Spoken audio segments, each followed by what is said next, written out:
I'd like to acknowledge that we meet on the land of the Gadigal people and of the Eora Nation and pay my respects to their elders past, present and emerging.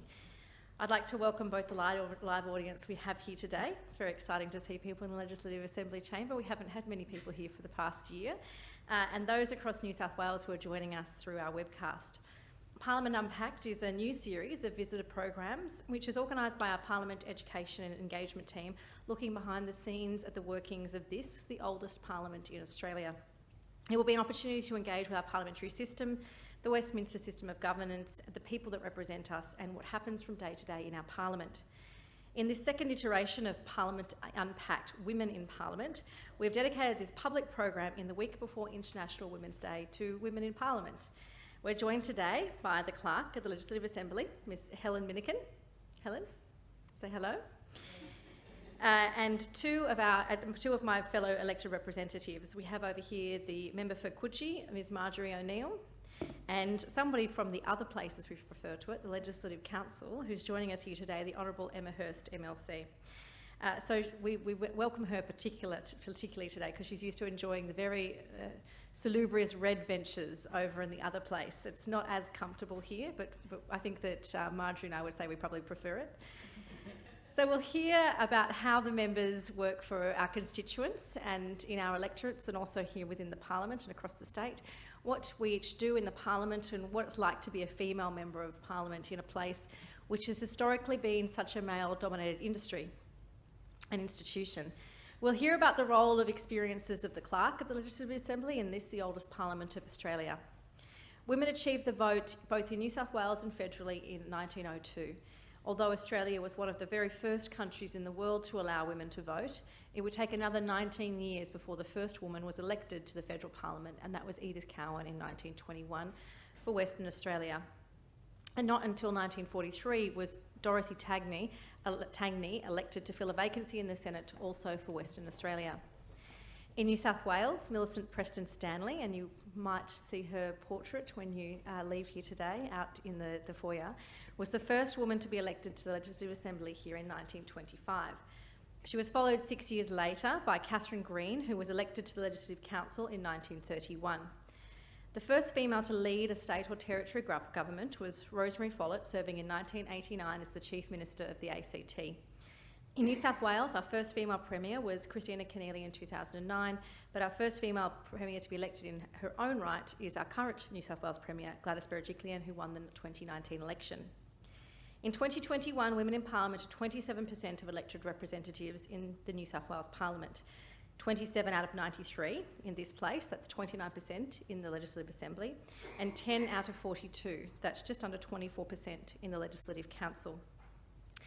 Well, how does this compare to other parliaments across Australia? Well, it's a bit of a mixed bag, it's quite a variety. New South Wales is actually quite similar to the Commonwealth in its statistics, which has 29.5% in the House of Representatives, but Victoria has 37.5%, Tasmania and the ACT have 52% and 56% respectively. The lowest representation in a lower house within a country is South Australia with 23.4%, which is interesting considering South Australia was the very first jurisdiction in Australia to allow women to vote in 1984 and only the fourth place in the world where women were gained the vote. Mr Speaker has asked me to represent him today. That's Jonathan O'Dea, the Honourable Jonathan O'Dea, who's also the member for Davidson. I join him as a member of the Speaker's panel. You would usually see him in this chair if you're watching Parliament because question time is probably the most observed period of time on the media and if people do want to live stream in. And Mr Speaker presides over question time, but he doesn't spend all day and night in the chair. There are a team of us who also preside over the Parliament when it is sitting, the Legislative Assembly. That's one of the key roles of the Speaker, is to maintain order in this House, so I hope you'll all be orderly today. Or attempt to maintain order. It's sometimes quite difficult, as my colleagues here would note and as the Clerk would note. The two other key functions of the Speaker is essentially the Minister of the Parliament. You would know that there are many people working within this building and many processes and practices that have to be complied with. That could be exciting things like building works and renovations and maintenance of this incredibly historic building. It could be workplace practices and ensuring we have codes and of conduct and processes to ensure we have a safe working environment for people and making sure that our employees are respected in the workplace. There's a whole pile of different processes and practices which the Speaker is jointly responsible for with the President of the other place. The Legislative Council at the moment is the Honourable John Ajaka MLC. The third key role of the Speaker is in some ways a consular role.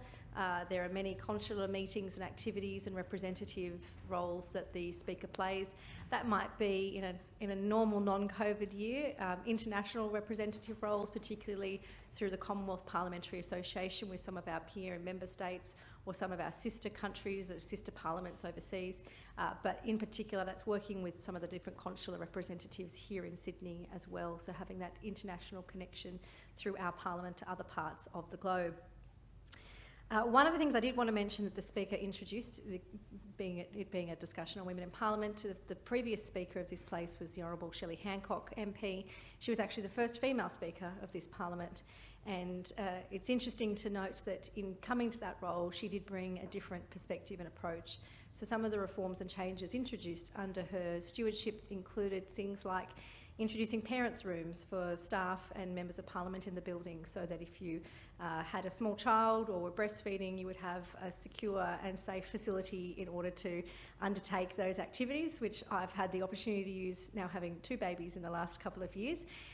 So I think in many circumstances in different industries and ways of works of life, you'll find that women bring a different perspective and understand different challenges and needs in an environment, and that's just one example where we've seen some changes due to women's leadership. Welcome again to everyone in our program today. We're pleased that you've been able to join us here in the 57th Parliament of New South Wales, and I'll now hand over to Daniela from our education team, who has organised this series. Thank you, Daniela. Thank you, Madam Temporary Speaker. What we'd like to do this afternoon, and thank you for being here as part of our live audience and also all the people that have joined us online, I'm going to ask each of our panel members just to say a little bit about themselves, and our clerk has actually put the clock on. So 5 minutes, but 10 as well. And what we'll do is we'll ask each of the panel members to say a few words about themselves, about how they got here, or perhaps how they got interested in politics, and their roles here, obviously, as members of Parliament, both in the legislature and in their electorates. And then we might take, at the end of that, depending on our time, we'll open up to some questions from the audience. So hopefully we'll get time for a few questions from our live audience. So perhaps I could start with not an elected member, a parliamentary officer, the Clerk of the Legislative Assembly, Ms. Helen Minnican, if you could say a few words. Thank you. Clerk's microphone might help. So thank you, Felicity and Daniela, and thank you very much for the invitation. I will start to run the clock on myself. Excellent. So I also would like to acknowledge the Gadigal people of the Eora Nation and pay my respects to their elders past, present and emerging. I was invited to demystify the role of the clerk a little and to talk about my career here in Parliament. I am the 19th clerk of the Legislative Assembly, and there has always been a clerk in the Legislative Assembly since it was established in 1856. The role of the clerk is an ancient and unique role. The earliest records of the UK House of Commons, dating from 1327, refer to the office, and the title then signified that it was a person who could write and read, which were not common skills at the time, but you'll be pleased to know I've nailed those. The first recorded appointment of a clerk to the House of Commons was in 1363. From the 16th and 17th centuries onwards, the clerks kept a record of proceedings, and they also developed the role of advising on practice and procedure and precedents. Under the Constitution and the rules by which the New South Wales Legislative Assembly operates, the clerk presides over the commencement of a new parliament. After each election, the clerk conducts a swearing-in ceremony for new members in the Legislative Assembly and also presides over the election of a new speaker. The clerk is both the head of the Department of the Legislative Assembly and a permanent officer of the House, the most senior advisor to the House on parliamentary law, practice and procedure. The position is seen to be one of custodian and stewards. Most clerks serve a fairly long apprenticeship. I've worked in Parliament for 30 years, including a very short stint at the beginning of my career with the Legislative Council. We're very friendly. I used to clerk the printing committee at that time, which was a committee of members responsible for recommending what papers should be printed. It was also my job every morning to make sure that the bills arrived from the government printer in time for the sittings. So I also did a few years in between of policy work at the Cabinet Office in the late 80s. So I think I have a strong appreciation of the role and functions performed by each House and the process by which legislation is brought before Parliament. However, my abiding interest in all things Parliament started as a postgraduate. I'm pretty much a parliamentary tragic, researching British Indian constitutional history.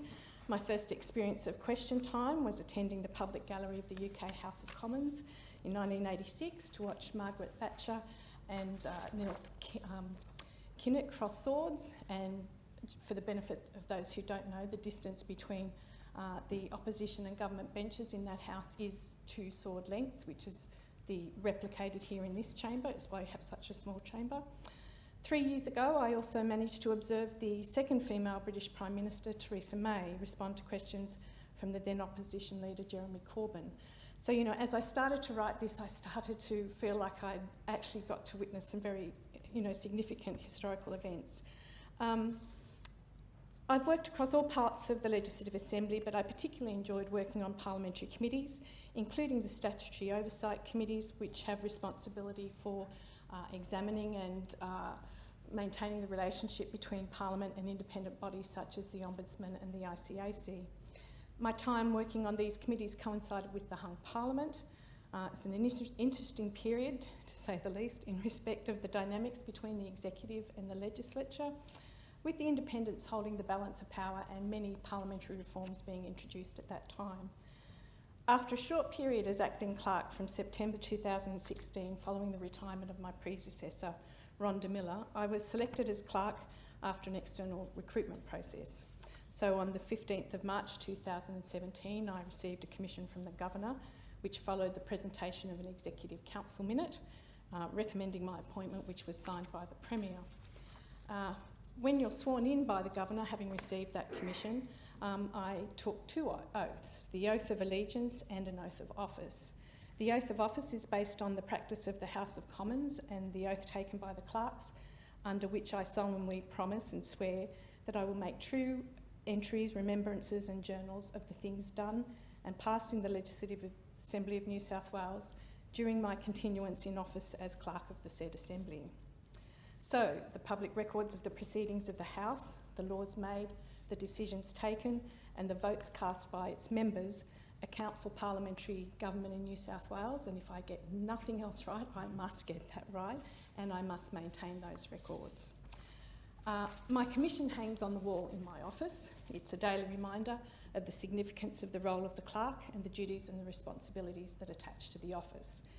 The history of the appointment of clerks to the New South Wales Legislative Assembly has been the subject of periodic dispute between the Premier and the Speaker of the day, largely centred on the question of who should be responsible for recommending the clerk's appointment.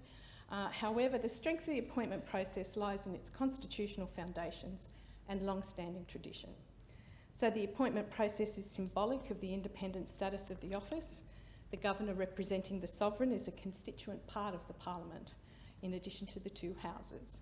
Officers appointed by the Governor and Council in the early 20th century were always considered to be permanent officers, unlike officers who might be appointed by other people, including, say, ministers, and those position holders were largely regarded as holding a temporary office. So what does that commission mean in practical terms? I think it's important to understand that the clerk is an officer of the House as a whole.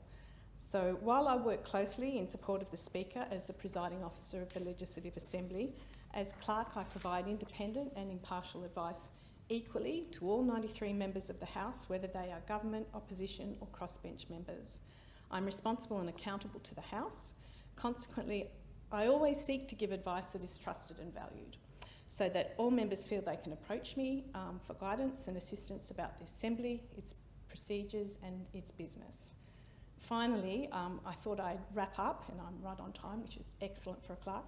I thought I'd share with a few clerkly photos for International Women's Day, which I understand you've received if you're in the chamber, and hopefully for everybody else perhaps online in the next day or so. Just to give you a sense of where we have been and where we are now.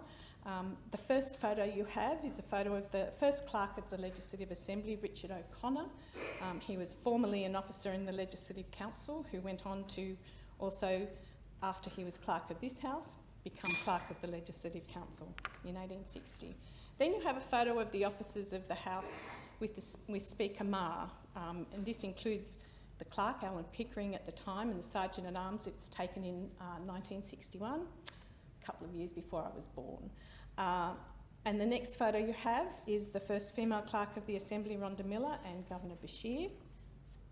And finally, we have a very different photo from 2017 that illustrates a historic time in the House when all three positions of presiding officer, as Felicity has referenced, Shelley Hancock, the Premier Gladys Berejiklian and myself as clerk, were occupied by women. There have been many notable firsts on the way to this point. Points where women first occupied the positions of Minister, Leader of the Opposition, Premier, Speaker and Clerk. However, for me, I think the photo represents a culmination that really has built on everything that went before. So thank you very much. Are we allowed to clap? Would you? Yeah, it's great. Thank you so much, Madam Clerk. Could I ask the member for Coogee to say a few words next? Thanks. Thank you. I'd like to start by acknowledging the traditional custodians in the land in which we meet, the Gadigal and the Bidjigal people, and pay my respects to elders past, present and emerging, and welcome to the oldest Parliament of Australia. For those of you who don't know me, my name is Dr. Marjorie O'Neill, and I am the first woman to be ever elected to represent the seat of Coogee. And that is despite the fact that women have been able to run for this Parliament for more than 100 years. And quite often I get a bit of a round of applause when that happens, but it's actually quite a sobering statistic. And I try and, I've made a very conscious effort in my role to make sure that it is not another 100 years before the next woman is elected. And in doing that, I spend a huge amount of time in primary schools being able to demonstrate and show to them what an MP can look like, because prior to me being there, the vast majority, or they were all men in grey suits. And I think it's really important that, in a position of power and privilege that I have now, in a leadership position, that I can show that you can also be a blonde girl in a beautiful white suit who rides a Harley motorbike. We don't have to conform to these things. So thinking about my path that led me to this place, I didn't have what would be regarded as a traditional path, and if you'd read the paper today, even John Howard had pointed this out, that there is a very, there is a tradition, or there is a marking of people coming into this place who have come through as staffers. I was not a staffer. Prior to entering the New South Wales Parliament and deciding to become a politician, I was a university academic. I obtained my PhD at the age of 28. I've been lucky enough to teach in the United States, the United Kingdom and Australia. I have a deep commitment to education and access to education. I believe that access to education, healthcare and housing are three fundamental human rights, and education changes everything. It has a huge transformative power and is one of the key focuses that I have in this place. What led me though to become a politician and get more engaged in a more formal process, I guess thinking about my path to this place, I've always been involved in grassroots community activism, whether it was saving trees, saving parks, gross, unsustainable overdevelopment. Grassroots local campaigns and community activism is really where I've gotten my teeth into in terms of community change and what people would regard as sort of softer politics. What though really leveraged me to take that next step, and the first step for me was really going into local government and then coming into this place, was a deep commitment for change. I grew up in a family where you do not whinge. If you do not like about things, you roll your sleeves up and you have a crack. And that's why I did it. I was unhappy with what was happening in the world around me. And rather than sitting on my own hands and complaining, I decided, why don't I have a go? So I went through a pre-selection, which if people have gone through pre-selections, they can sometimes not be the nicest thing ever. And then I got elected, and I was the only Labor member to win a seat off the Liberal Party in the last state election. And it's quite interesting because often I think about my role, and I've come from a family where my parents have never put boundaries on top of me. My parents, both my mother and my father, have never said, you cannot do things. I played rugby union and rugby league growing up. I played water polo, which many people, particularly rugby union and rugby league, may be seen as non-traditional female sports. But at no point did my parents ever say, you can't do that. However, when I was running for politics, the idea that sexism within our community does not exist, it does, and it's alive and well. And I've lost count of how many times people either said things to me like, I cannot vote for you because you're not married and you don't have children. You look and it says it. But quite often these types of things would happen. Or people even say to me now, and they find out I'm not married and I don't have children, they say, oh, you can't really do both, can you? And it can be, at the first time it happened to me, it was incredibly jarring because at no point in my life had I ever been told I can't do something because of my gender or my sex. And it's something that I think about whenever it happens. And more often than not now, when it does happen, I turn to one of my male colleagues, and all of my male colleagues whose electorates around me are married and they have multiple children. And I use the opportunity as a learning experience to say, well, why don't we ask Matt? Matt has 4 kids under the age of 6. Matt, how do you do it? And I think, you know, in a way, there is a lot of learning that needs to happen within our communities. As we're thinking, though, and talking about our role as parliamentarians, as legislators, but also in our electorate, there's 2 very key parts of our job. Now, for any of you that are a little bit cold in this place today, that is because the temperature of this room is set for a man to be comfortable in a woolen suit. So we think about the parameters, and I was talking before to our acting speaker that is here today, the height of these seats are often, I'm not a particularly tall person, a lot of the seats in the place are not designed for shorter women, which you can see people sort of nodding, feeling some places around this. But these are sort of, we think about how this place is structured and not necessarily structured for women, but we are seeing change happening. But I said there's 2 parts of this job. There's the parts of our legislature in this place and the parts in our electoral office. And for me, the electoral office is really where I have a lot of fun, right? It's where I get to embed myself in my community and create real change and help people on an everyday basis. I would be lying if I said that the first 2 years of my parliament was easy, right? I've been elected in a time where we've had droughts, bushfire. We've now got with COVID-19, and we're in an economic crisis. How that translates into my electorate, youth mental health is a huge issue.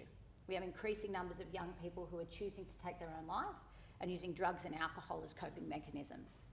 Domestic violence shelters and frontline services in my electorate, some have seen a 120% increase in need for their services. Hospital waiting lists have been expanded, and part of this is issues around COVID-19 as well, having to push back things. I've got waiting lists in my public schools for kids to see mental health support people for 3 months. Right? So as I think about what are the things that are important that drive me every day, these are the things that get me up every single day. It's hard, but in the time that I've been in Parliament, the last 2 years, it'll be in March, we've personally been able to help quite a number of people get off the streets, working with our federal counterparts to get them into Centrelink and get them into then housing, which is something that I am incredibly proud of. Keep moving forward though, and there's a lot more to do. I love this place.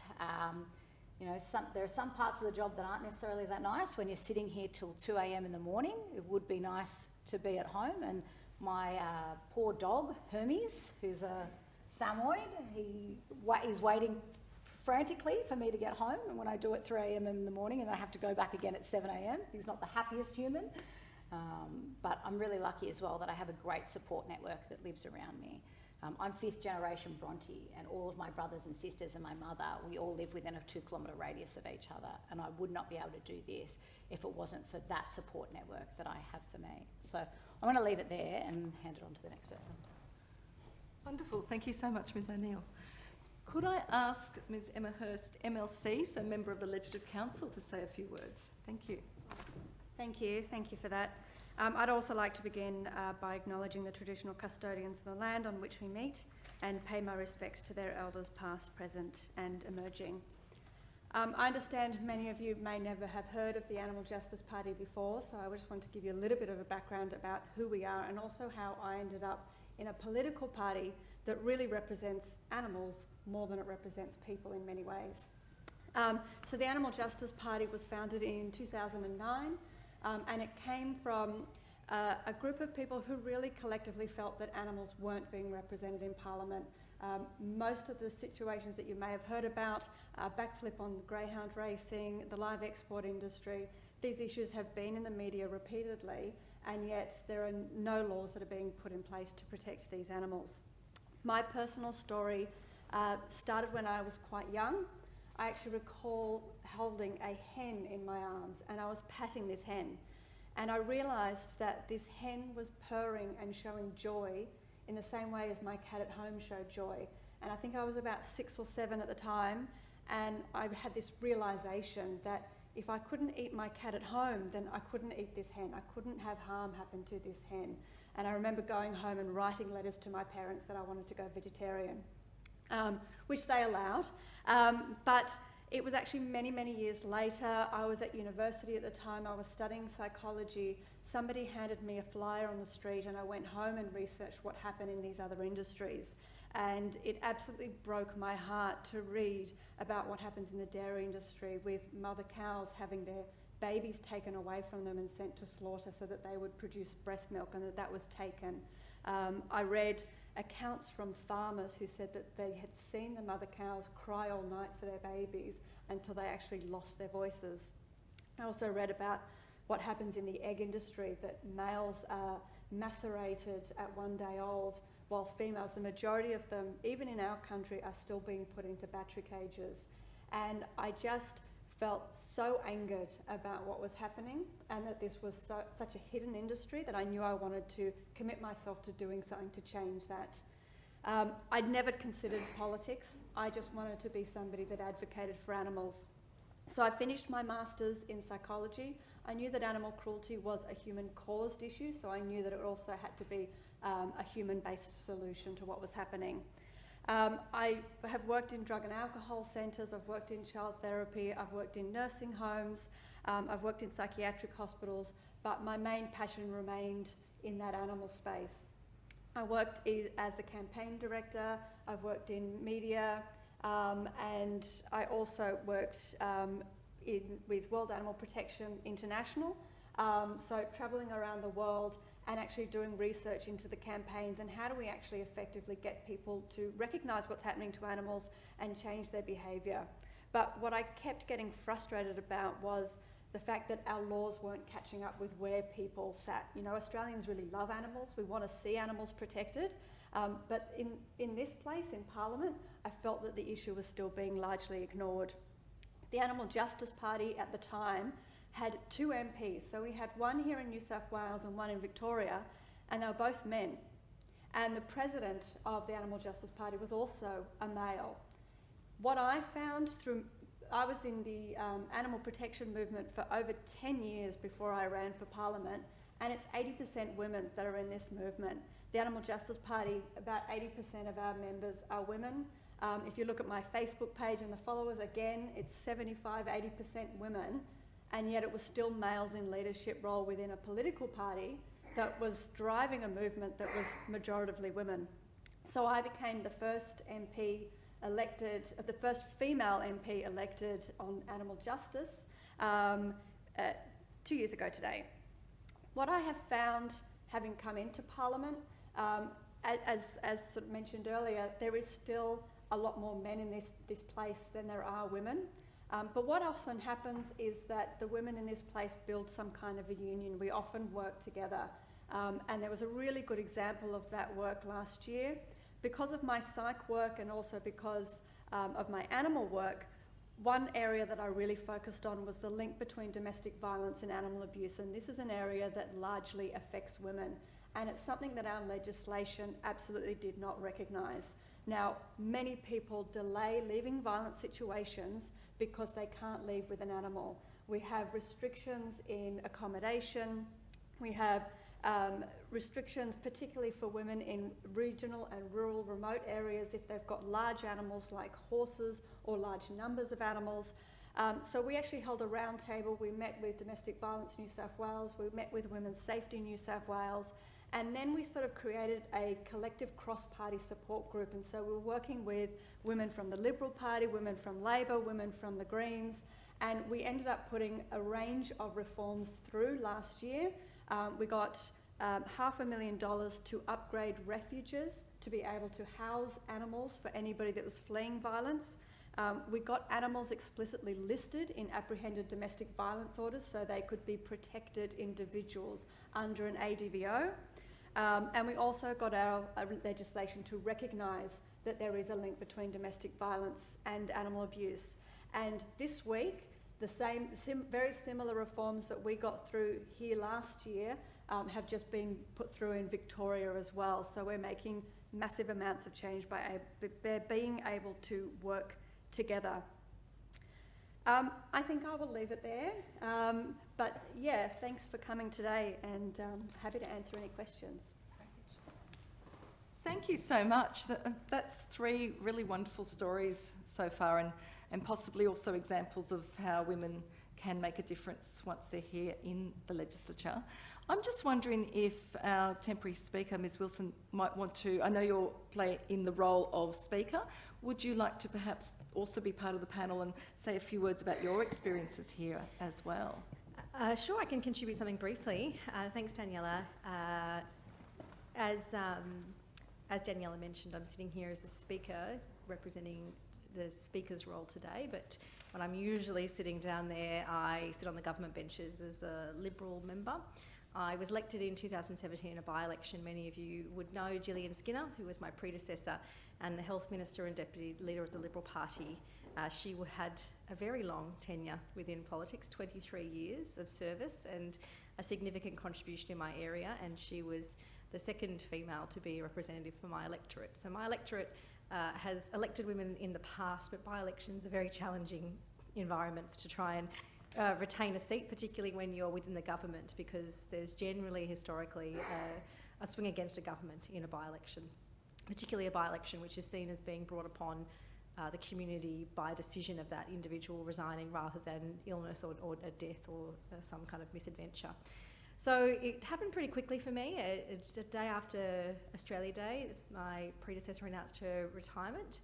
A pre-selection ensued quite rapidly. I was pre-selected on the 15th of March and the by-election was on the 8th of April. So it's, just a few weeks in that intervening period. So we finished, it was the 15th of March, but I think it didn't finish till after midnight, so maybe the 16th of March. And that next morning we were out campaigning straight away. And the 2 reflections that still sit with me from that first morning of campaigning was I was with Gladys at that point. She'd been Premier since January, so it's still a bit new for her as Premier, but obviously she'd had quite a significant tenure in Parliament, and she's also my neighbouring Member of Parliament. So Military Road that goes through Neutral Bay, Cremorne, that's our boundary. So those communities we actually share. And I remember as we were sitting at a bus stop campaigning and speaking to people, the number of particularly young girls, but women who were just coming up to her saying how incredibly happy they were to see her as the Premier, that they were so excited to see a woman in charge, particularly her, and all these young girls and school students waiting for the bus that were coming up to us and were just so excited to see her. I was also trying to get their attention and tell them and their parents to vote for me as well. But they were really excited to see her. There was this genuine fervour about having women in the top jobs. And I think that is an acknowledgement that the community knows that we don't have enough women in Parliament and in politics. We should have more, and that we should have more in leadership positions, and it's pretty tough to get there. The second thing that I remember to this day is the number of people during that by-election campaign that said to me at the time, "Oh, you're very young for Parliament." That's very young, aren't you? And at the time I was 34, and I didn't think I was that young. I guess now I'm 4 years older, so I was younger then. But I remember saying to people, well, the Treasurer of New South Wales is 34, so I guess I'm a bit behind, aren't I? And people would say, oh, really? And I think that just goes to some of the perceptions of women in roles, whether it be in business, in the community, in Parliament, is what is the sweet spot where you're old enough but not too old to go into something as a woman. I think there's a very different definition of what is an acceptable, palatable, presentable woman at a certain age. I think we experience ageism at both levels of the spectrum. So our incredibly competent and talented Treasurer had already been in Parliament for a number of years before I was even running and was Treasurer at that point. But I think that reflects a bit of a difference in attitude. I probably am looking much more than 4 years older now, having had, as I mentioned earlier, 2 children in that intervening period and still not getting much sleep at night. But I do think that politics is different for women than it is for men. It has additional challenges, both in an internal context and within Parliament itself. I came to run for Parliament for a variety of very personal reasons that got me involved in politics. My own family history was one of family violence that we experienced as children. My mum was a single mother from when I was 3 years old, and the way in which my life unravelled over to the effluxion of time was one where I had very strong influence of my grandparents, who had both served in the Air Force in World War II and had lived through the Depression and had very strong values of community and public service. They were involved to their death in every community organisation that you could possibly think of. And I had my mother as a single mother trying to make sure she could support us and nurture us, my 2 sisters and myself. And we also had this very strong focus on education as the silver bullet that would help us 3 girls, to achieve beyond the previous generations of our family. And so those kinds of focus for me really instilled in me this belief in the capacity of individuals to achieve whatever. The sky is the limit for individuals if we provide them with the education, access to opportunities, this equal access to opportunities that will enable them to create the best pathway for themselves into the future. And I think strong individuals creates a strong community and society when we're all contributing. For me, I joined the Liberal Party when I was about 25. I was in the Young Liberals, but I was pretty old in my cohort. A lot of them were maybe 19, 20, 21. So it was interesting in that feeling older in a youth movement. And I loved the Young Liberals in many ways. I still have lifelong friends through that movement, and I think I learned a lot about politics and about campaigning.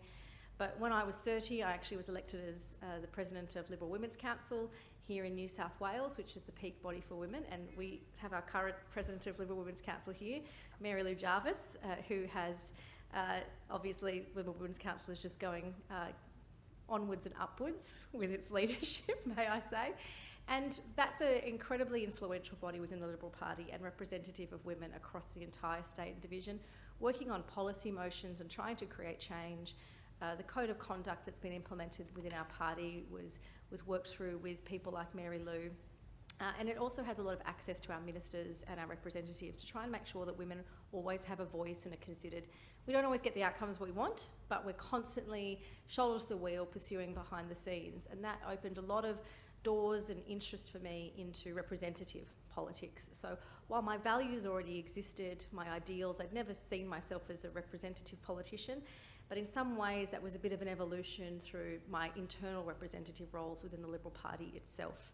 And I was particularly excited to try and serve in this Parliament and with our Premier Gladys Berejiklian, who to this day I see as a significant role model in the way in which you undertake politics.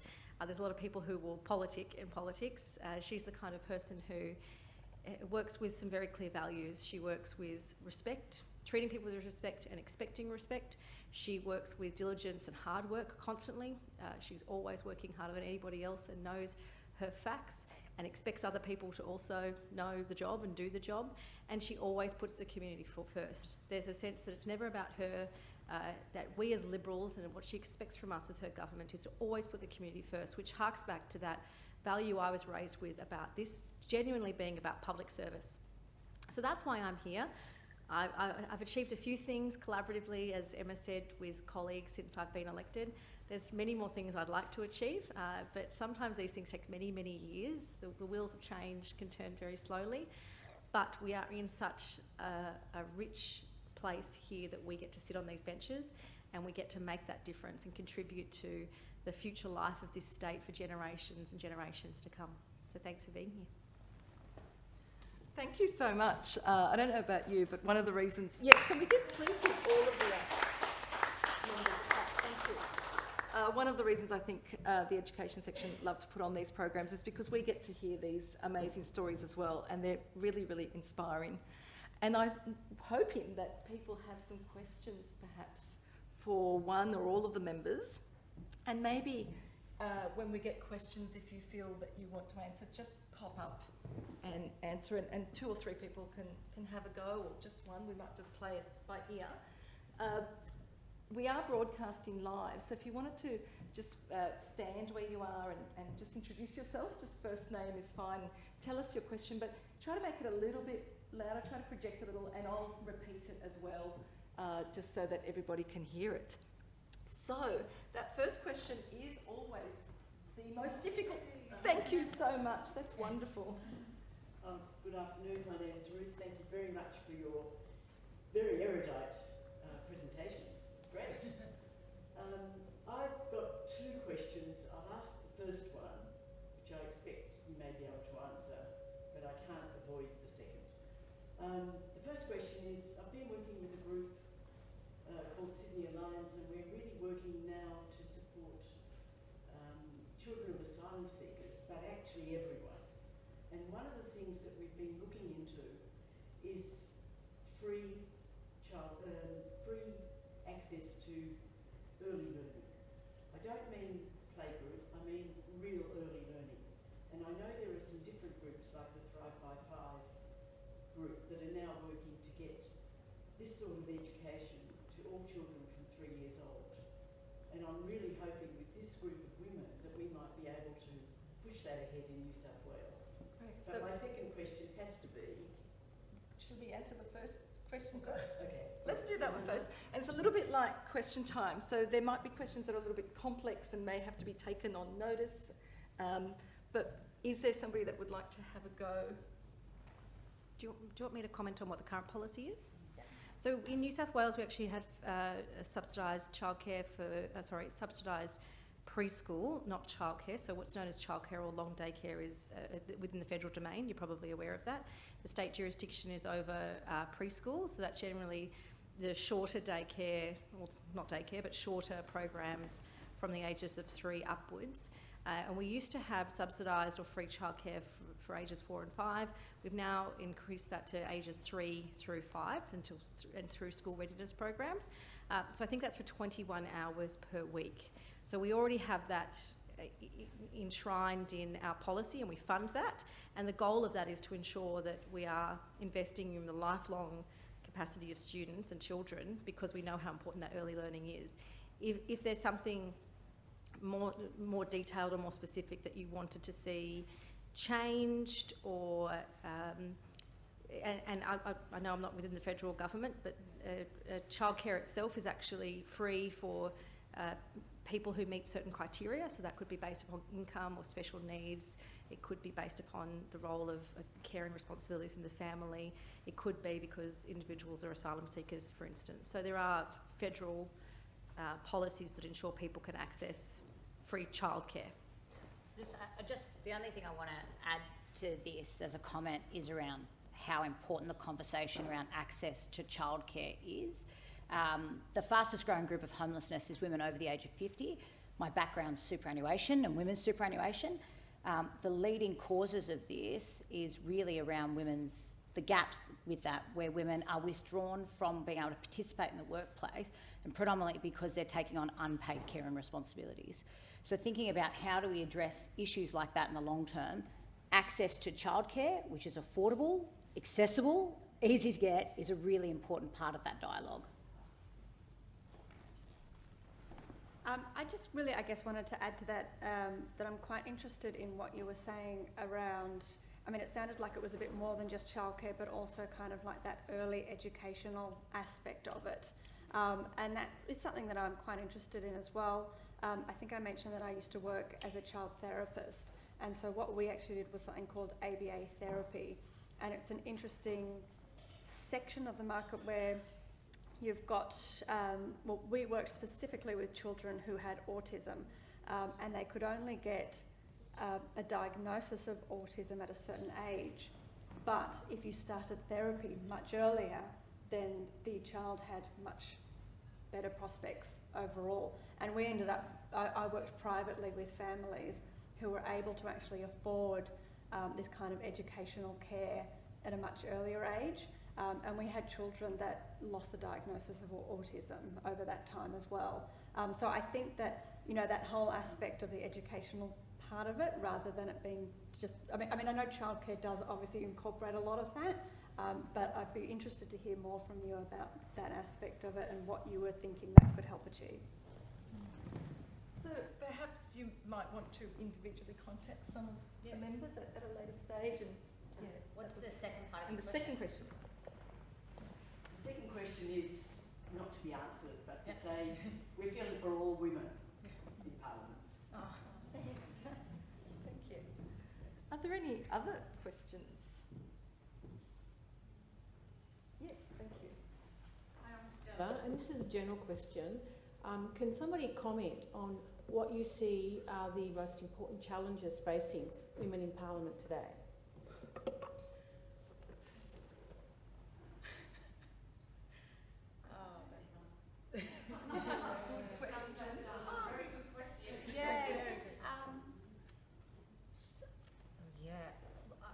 So firstly, I have to say, so thank you for the question, and the reason why I pause is because, like, the first thing that comes to mind is we're doing an inquiry into coercive control, right? And this is around coercive control, domestic abuse, rape, consent culture. This is a really poignant topic that is happening at the moment. As I said, in my own electorate, 120% increase in demand for frontline services around Marjorie, DV. sorry, can you just repeat what the question was? Oh, Because so I just heard some people that the don't know question what was, the question what do we see as the most important issue in Parliament? And I'm very resistant to say these are the top three, right? Because I think in different communities they are going to be different things. So for me, as I see domestic violence increasing at such a huge rate, that for me is a significant priority. And as there is an inquiry happening at the moment around coercive control legislation, that is a priority for me. The other priorities for me, I have the only female-specific hospital in all of New South Wales in my electorate. So ensuring funding for that hospital is always top of my list. And I think sort of more broadly then, for me, a big priority is around encouraging more women to participate in public life. We will not change the behaviours, not just in this place, but in all parliaments, without getting a better mass of women in there that change the behaviours. And I absolutely understand why women look at what's happening in parliaments and say, I don't want to participate in that. I totally get it. The problem is, without a larger number of women coming in and taking over leadership positions, the behaviours won't change, the rules won't change. So I think, and I said this, I take my job very seriously as the first woman in my seat, where I have a responsibility to demonstrate to other young girls and young boys what a politician can look like and how they behave and how they talk and the issues that they pursue. So for me, they're my top three, and they're top three based on like priorities within my electorate. But that is not to then undervalue things such as access to childcare, access to education. These are all important. But if I had to sort of rank where would I put my top three, on any given day, what am I going to spend an amount of time on, it would be based on those things. Any other comments? No? I would just want to echo. I think because we're currently sort of looking right at that coercive control legislation, that's really front of mind for us at the moment, and that's followed on obviously very closely to the domestic violence reforms that we did last year. And there's still so much work to be done in that space. And of course, you know, we keep hearing about deaths in domestic violence situations, and so I think that's one of the reasons why we feel that this is something that's so urgent, and it's been overlooked for so long. But again, I would also want to echo this whole idea of having more women in Parliament. When I first got elected, I actually realised that there are more men in the upper house by the name of Mark than there are women on the crossbench. So that's kind of that issue of balance that we have. And to be able to, I think we're doing quite well being able to get these inquiries and these domestic violence reforms, but I was actually speaking at a domestic violence protest last year, and a woman that was speaking at that protest talked about how many men were killed with coward hits, and how much media attention there was, and how fast we were to do legislative reform, and then how many women have died in domestic violence situations, and how long it's taking to get any kind of reform. So that's one of the other reasons why it's so important to have female voices in Parliament to be able to champion some of those issues. Thank you. Thank you for those wonderful questions so far. Yes. My name is Tina. I'd like to thank the Minnican this afternoon for giving up their time for us. Sort of following on from the last question, I'd like to know what you ladies feel is the greatest obstacle to women becoming parliamentarians. I might just repeat that. So what is the greatest obstacle to women becoming parliamentarians? Thank you. I'll be closer. Sure. Look, it's an interesting one because, as I said, I come from a party that's predominantly female. I think that probably one of the biggest obstacles is one where our society really pushes that women don't put themselves forward. This whole idea that, and it was a bizarre situation because I was always brought up to be humble and to be quiet and take the back seat. But then once you're actually running for a seat in Parliament, you have to put yourself out there. And a lot of that comes with a lot of criticism. And I have received, my Facebook page is probably one of the more active Facebook pages. We get a lot of messages, but we also cop a huge amount of abuse on my Facebook page. The two male MPs within the Animal Justice Party and their staff have all said that they don't get the same thing that I do. I get a lot of sexual harassment. We ended up having to block the word fat, so you can actually block people from typing certain words on your page. I had to block the word fat because so many people had come onto my Facebook page to insult me with that term. But the males aren't getting that. That's the feedback that I'm getting. So we really need to recognise that that's happening, and also to try to build something to try to change that, because I think that will turn a lot of women off from taking public office. That it is unacceptable to kind of harass and abuse people, and also to recognise that it's okay for women to put themselves in those leadership roles, and we need to be able to support other women that are wanting to take on those roles.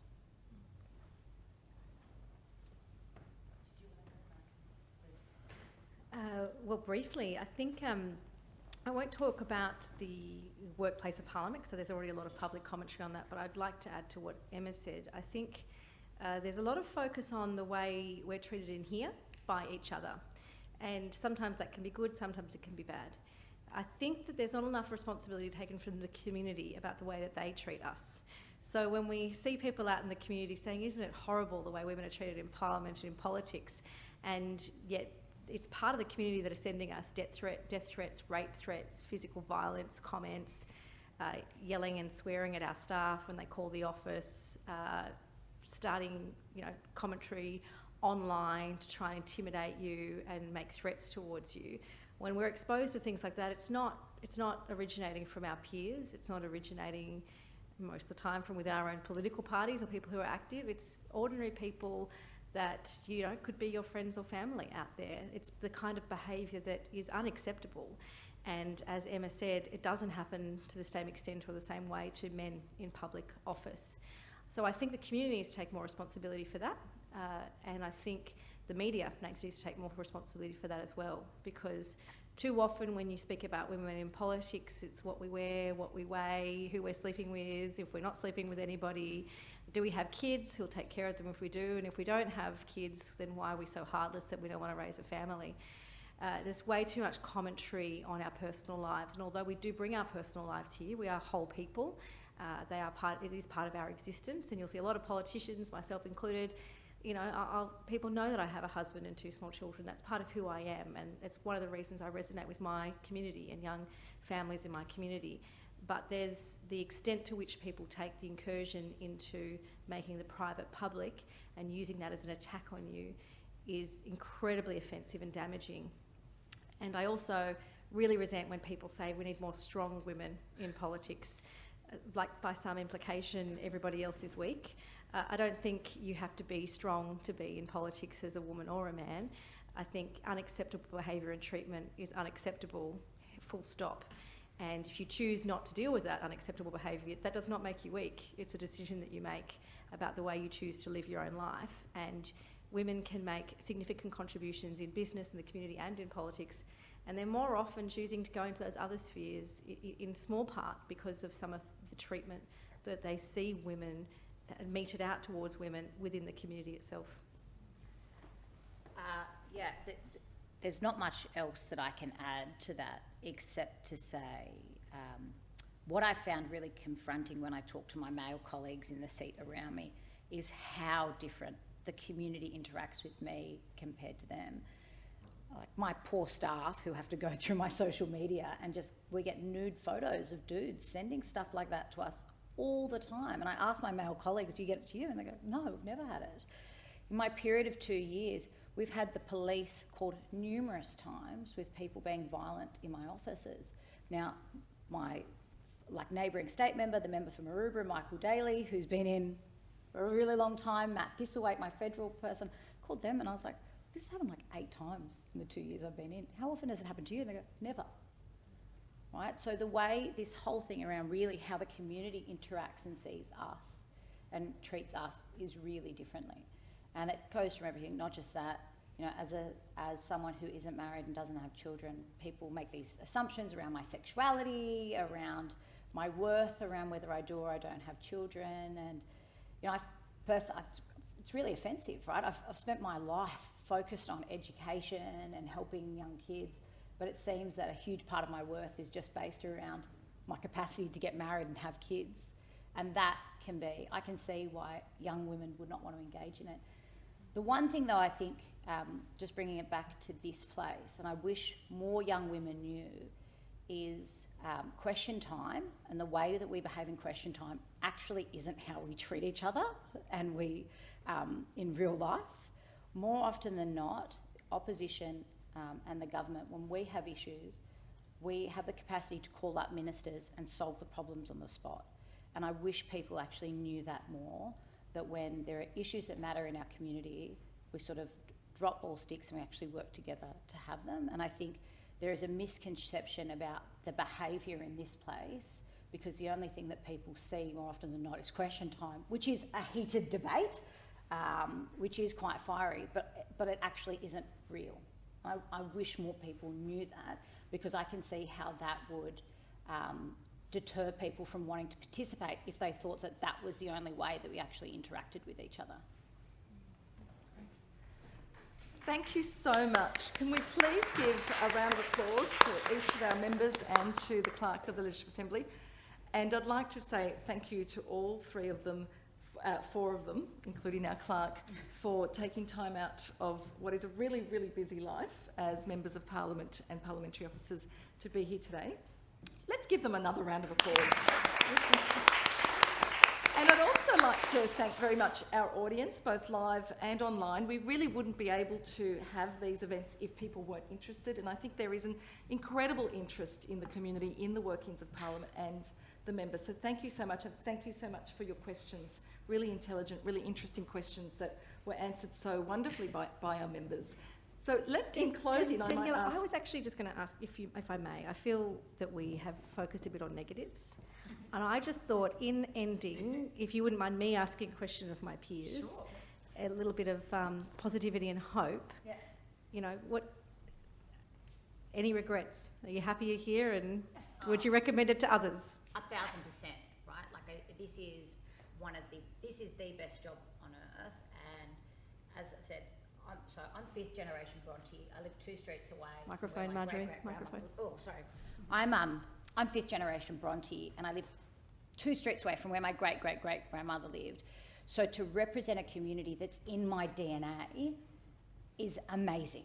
right? Waking up every day and advocating for a community, for the streets that my grandparents walked on, for the beaches that I go to, for the, you know, the schools that my grandparents went to. That is great, and helping people is so fantastic. So I recommend this job, and I think everyone should get involved in public life because it is incredibly, incredibly rewarding. Absolutely. I would absolutely agree. I'm really glad to be here. And I think the other thing as well, just sort of going again behind the scenes, is just that real support network that women have for each other within Parliament. I know that there are women in all the different parties in the Legislative Council. If I went to them and wanted to talk to them about an issue, that they would support me. There are women in almost every other political party that I could think of who I could have a confidential discussion with. And I don't think you normally sort of get that always in other workplaces. We end up actually standing by each other stronger because there's so few of us. And so I think that really provides a different strength that I don't think I've had in some of the other workplaces that I've been in. So I'm really glad to be here, and I would definitely run again, and I would encourage more women to run as well. Wonderful, thank you. Thank you so much. Great. Would Temporary Speaker, would you please officially close the event? Well, we would normally have a little script here from the clerk when we're closing the Parliament for the evening, but may I just thank everybody for joining with us today. It was wonderful for me as well to hear my colleagues and their experiences. I hope you saw from all of us, and particularly with Helen with her incredibly significant parliamentary experience, that we're all come here trying to achieve different things but with the same goals at heart, and that's to try and serve the people of New South Wales in their best interests, and we all want to see more women doing that. So thank you for joining us and supporting this initiative of the Parliament's education team. Thank you, Daniela, for organising and hosting us here today. And if you ever want to reach out to any of us, we are your representatives, so make sure that you do. Thank you and goodbye. Great. Thank you.